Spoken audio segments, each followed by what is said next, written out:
بسم الله الرحمن الرحيم كافها يا عين صاد ذكر رحمة ربك عبده زكريا إذ نادى ربه نداء خفيا قال رب إني وهن العظم مني واشتعل الرأس شيبا ولم أكن بدعائك رب شقيا وإني خفت الموالي من ورائي وكانت امرأتي عاقرا فهب لي من لدنك وليا يرثني ويرث من آل يعقوب واجعله رب رضيا يا زكريا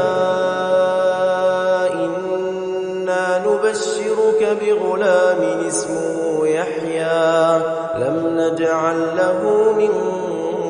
قبل سميا قال رب أنى يكون لي غلام وكانت امرأتي عاقرا وقد بلغت من الكبر عتيا قال كذلك قال ربك هو علي هين وقد خلقتك من قبل ولم تك شيئا قال رب اجعل لي آية قال آيتك ألا تكلم الناس 3 ليال سويا فخرج على قومه من المحراب فأوحى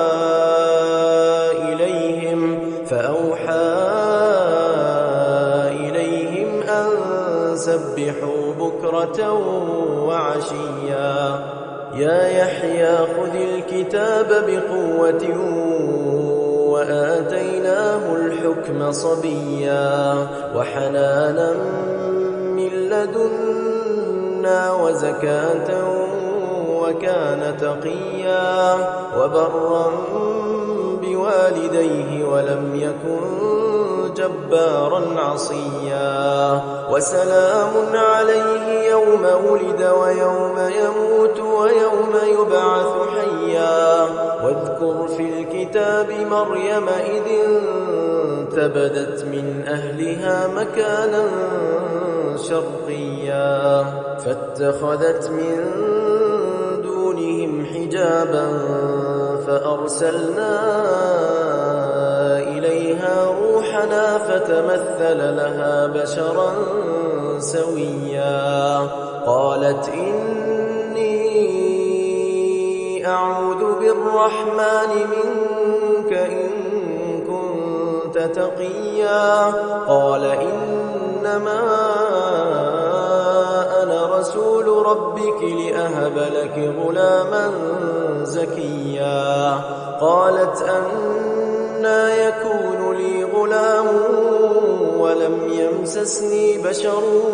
ولم أك بغيا قال كذلك قال ربك هو علي هين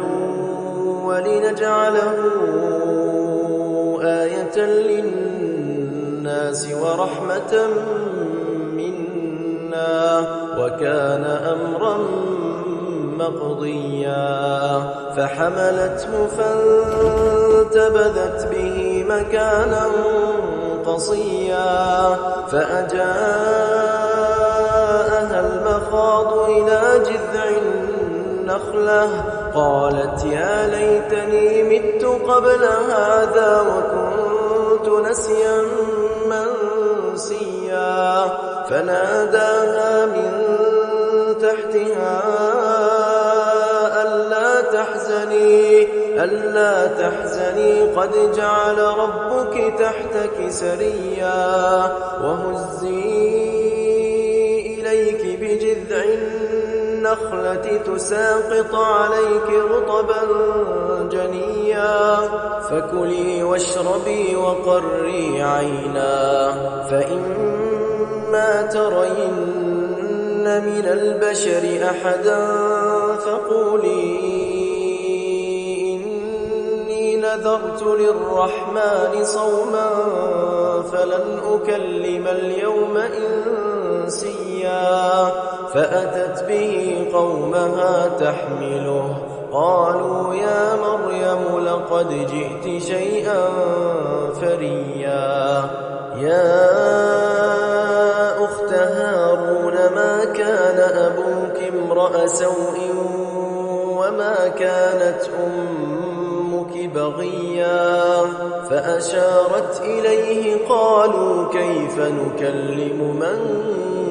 كان في المهد صبيا قال إني عبد الله آتاني الكتاب وجعلني نبيا وجعلني مباركا أينما كنت وأوصاني بالصلاة والزكاة ما دمت حيا وبرا بوالدتي ولم يجعلني جبارا شقيا